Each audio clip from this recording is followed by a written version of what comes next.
Nobody starts out original. It is within the roots of our very human code that we are made to copy, simply because we are made of copies.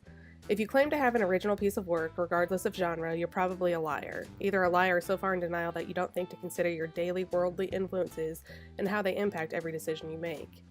Creation requires influence.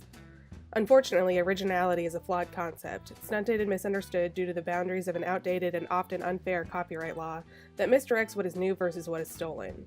It is within this flawed system that we unrightfully persecute budding creatives and let pirates continue to steal sheep.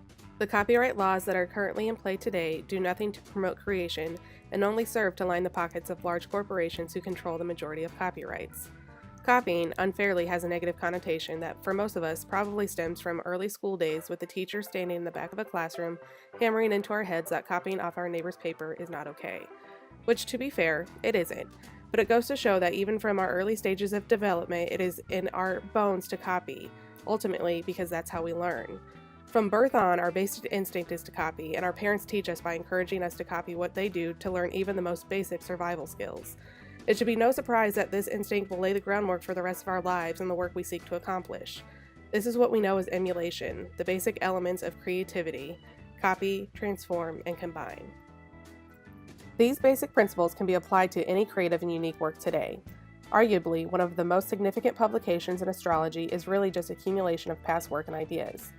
M87, or more commonly known as the first ever image of a supermassive black hole, was publicly released by astronomers on April 10, 2019. While the photograph itself may be new, the way in which the photograph was achieved was based on existing technologies and theories, making the discovery truly a remix of gargantuan proportions. This revolutionary find caught the attention of the world due to its significance, and it was soon shared globally through the web.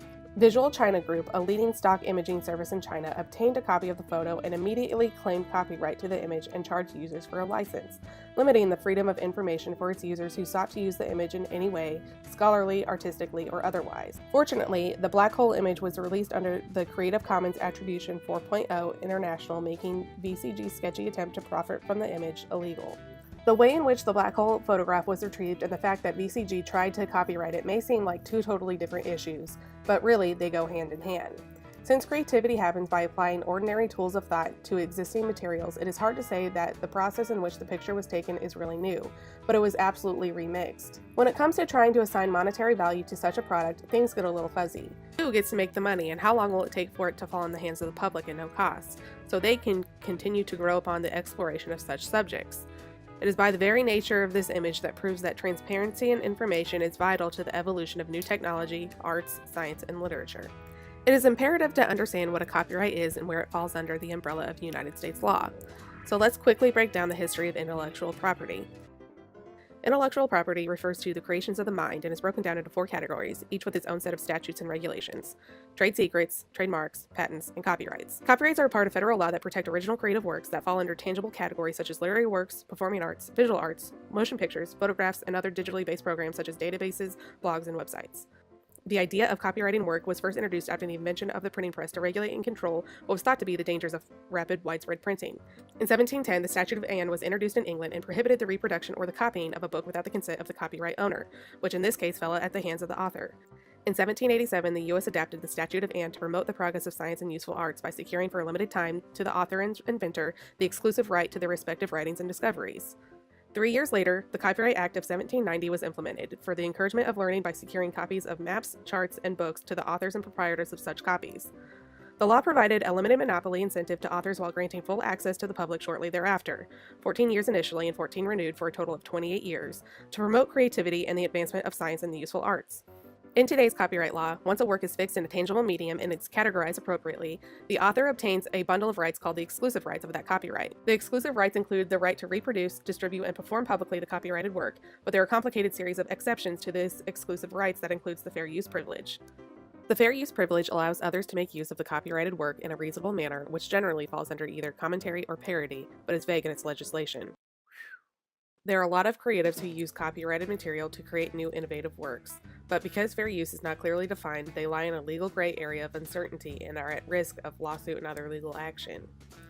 This uncertainty and risk of being sued may stop people from creating new work, since the expense of going to trial gives large companies significant advantages over the alleged infringer that could ultimately result in settlement and cease of use, even though the use in fact may be totally legal.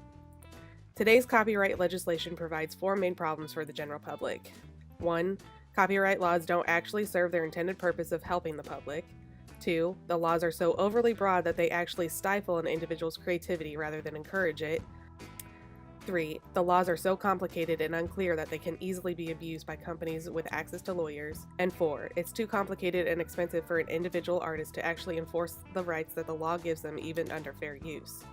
The Sonny Bono Copyright Term Extension Act of 1998, or better known as the Mickey Mouse Protection Act, retroactively extended copyright protection to the author's life plus 70 years, and corporate works to 120 years, or 95 years after publication, whichever one comes sooner. As a result, the creative output of the 20th century, from Superman to Gone with the Wind to Gershwin's Rhapsody in Blue, and especially Mickey Mouse, were locked down for an extra 20 years.